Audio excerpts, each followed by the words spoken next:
End of Crimea. Putin's desperate order to evacuate 250,000 Russians. For over a decade, he called it untouchable, a fortress, a prize, proof the annexation would never be undone. Now, the cars aren't arriving in Crimea, they're leaving it. 10 kilometers of them, 15, jerry cans strapped to rooftops, officials' own families among them, and somewhere in the Kremlin, a document may already exist, a plan to move 250,000 people off the peninsula. Is Russia preparing to lose Crimea or preparing to abandon it? Welcome back, everyone. I'm so glad you're here with me today on the Professor Jiang Report. Wherever you're watching from, whether it's your morning coffee or a late night scrolling before bed, I want you to know your time here means a great deal to me. If you find value in these deep dives into what's really happening on the ground, I'd be honored if you'd consider subscribing. It genuinely helps this channel keep bringing you the analysis you deserve. Now let's get into what's unfolding in Crimea. Before we get into what's happening right now, I want to make sure we're all standing on the same ground. Because to understand why this moment matters, you have to understand what Crimea actually represents to Moscow. This isn't just another region on a map. Crimea is the crown jewel of the entire Russian narrative since 2014. The place Putin pointed to as proof that history could be rewritten, that borders could be redrawn, and that the West would eventually just accept it. It's home to the Black Sea Fleet, Russia's naval foothold in the south, and for years it's been treated as the one piece of territory that was never, under any circumstances, up for negotiation. So when we talk about instability in Crimea, fuel shortages, evacuation rumors, lines of cars stretching for kilometers, we're not talking about some minor administrative hiccup. We're talking about cracks forming in the one place the Kremlin insisted could never crack.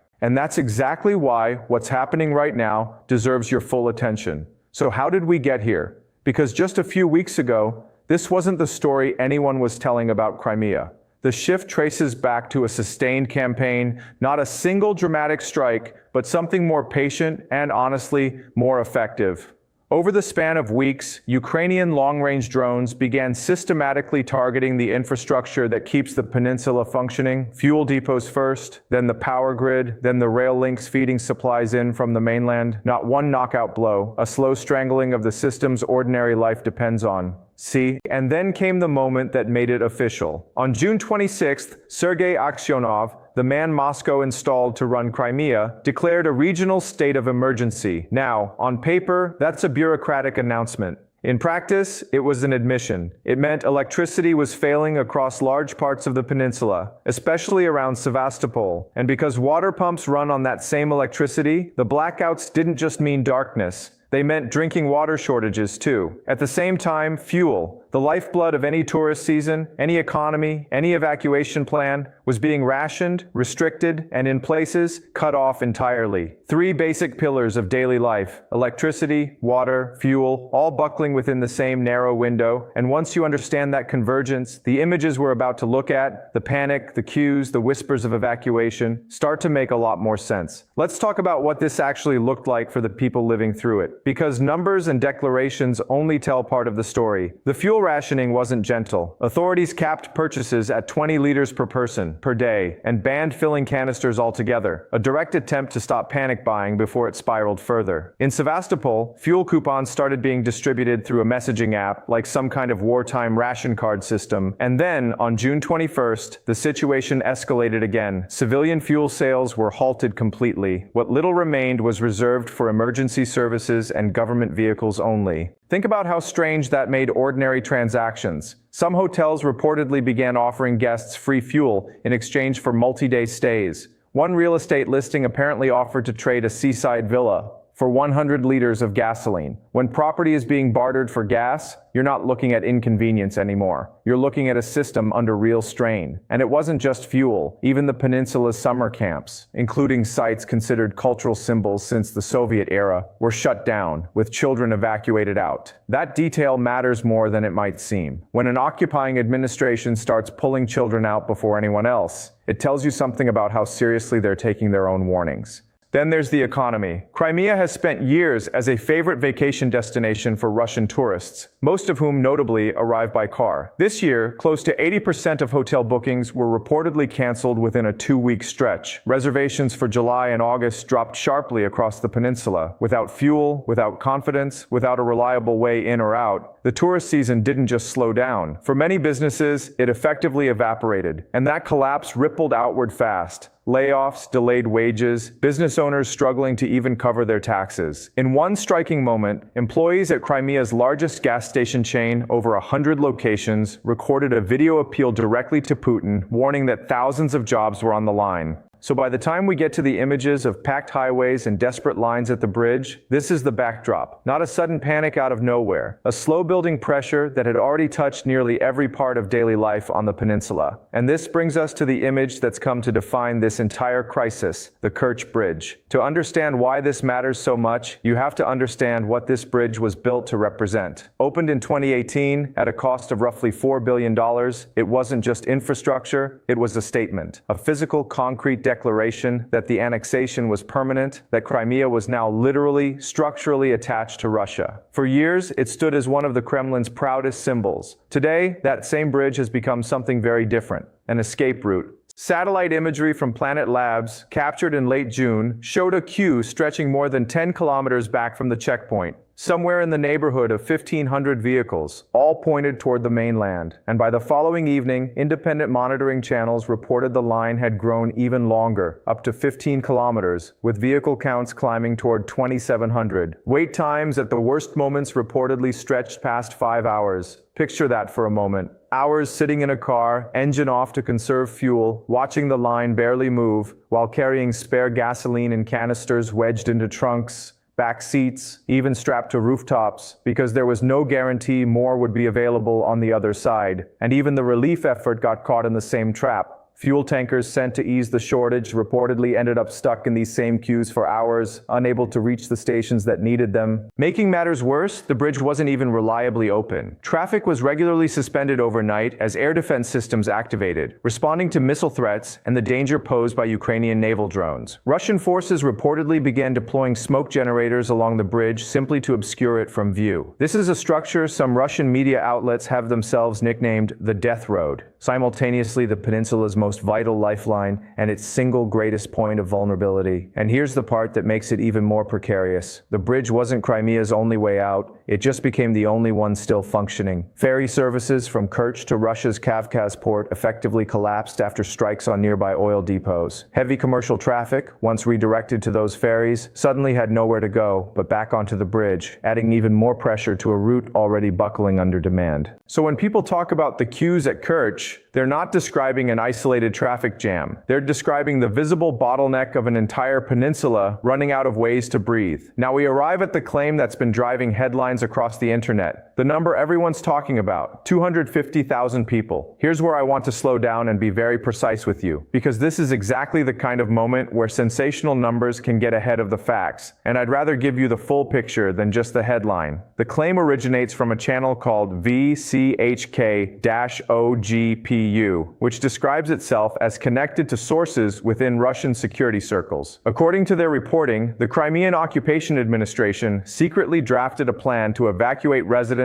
and state institutions from the peninsula, a document that could, according to their sources, cover up to 250,000 people. To put that number in perspective, 250,000 people is roughly the population of an entire mid-sized Russian city. And when you consider that Crimea's total population sits around 2.5 million, that figure represents close to 10% of everyone living there. But here's the detail that changes how we should read this. Analysts studying the claim suggest this wouldn't be an evenly distributed evacuation of ordinary residents. It appears to skew heavily toward occupation officials, security personnel, and other key figures. Essentially, a priority list built to protect the regime's own people first. There's a second claim tied to this one, and I want to flag it just as clearly. Unnamed sources allege that armed individuals seized control of oil depots in Crimea, forcing out the facility's representatives. The man allegedly leading that operation is described as a former Wagner fighter, reportedly connected to Aksionov's inner circle. When police arrived, he allegedly cited a secret order from the Crimean Council of Ministers. preparation of reserve fuel stockpiles in case of evacuation. I want to be completely transparent with you here. None of this, the 250,000 figure or the oil depot seizure, has been independently verified. It comes from a single source, and single source claims, especially from anonymous channels, deserve real skepticism, even when the broader context around them is well documented.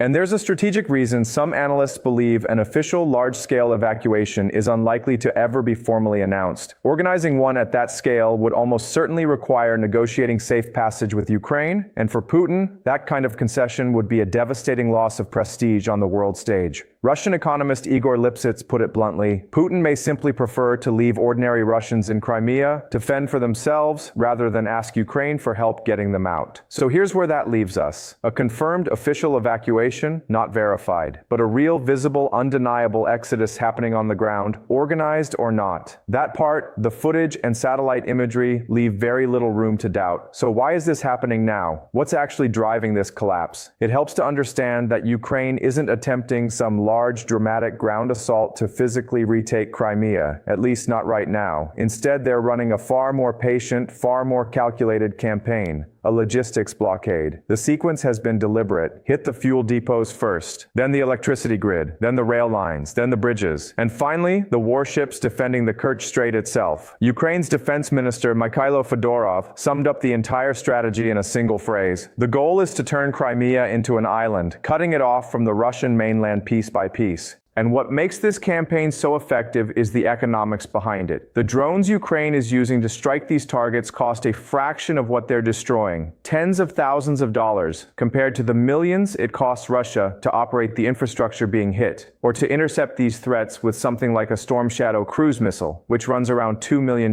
each. Ukraine is degrading enormously expensive, symbolically vital infrastructure using cheap, domestically produced tools, and because that production is happening at home, the supply isn't easily interrupted. Perhaps the clearest sign of how much pressure this is creating shows up in Russia's own decisions. According to several analyses, Moscow has pulled a portion of Crimea's air defense systems away from the peninsula, redirecting them to protect the capital from drone strikes. Think about what that really means. The Kremlin is knowingly leaving Crimea more exposed in order to better protect Moscow. That's not just a tactical adjustment. That's a quiet admission about where Crimea now sits in Russia's list of priorities. Now, I think it's important, genuinely important, that we don't get carried away by the momentum of this story, because an honest look at what's happening also means acknowledging the limits of this crisis, not just the drama of it. First, Crimea remains entirely under Russian control. Full stop.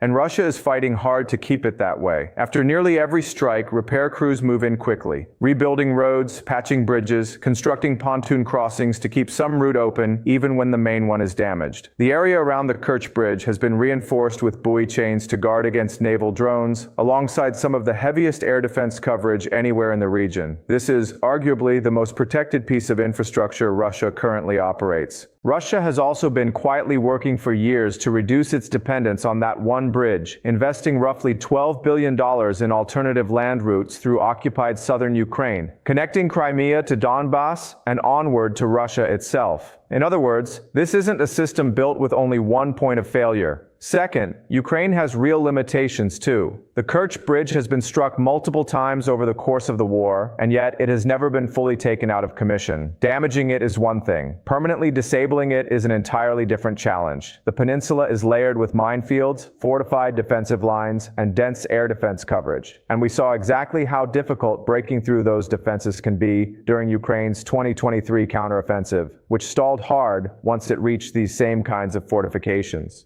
There's also the question of how long Ukraine's current drone advantage can last. Several analysts have cautioned that Russia is likely already working on countermeasures, and technological edges like this rarely stay unchallenged forever. And underneath all of it sits the darkest variable of all: escalation. Losing Crimea, in the Kremlin's own framing, isn't just a military setback. It's treated internally as an existential threat to the legitimacy of the regime itself. And that belief is precisely what keeps the risk of serious escalation, even nuclear rhetoric, uncomfortably alive in the background of this entire situation. So where does that leave us? On one hand, we have a peninsula in visible distress. Blackouts, fuel rationing so severe that gasoline is being bartered for property, kilometers-long lines of desperate people at the only reliable way out. Even the officials responsible for managing this crisis are reportedly moving their own families to safety. On the other hand, we have a Kremlin still firmly in control, still rebuilding, still reinforcing, still refusing to publicly acknowledge that anything close to a 250,000-person evacuation is even being considered. Maybe the real story here isn't whether Crimea falls tomorrow. Maybe it's about how long Russia can keep absorbing this cost, quietly, expensively, indefinitely,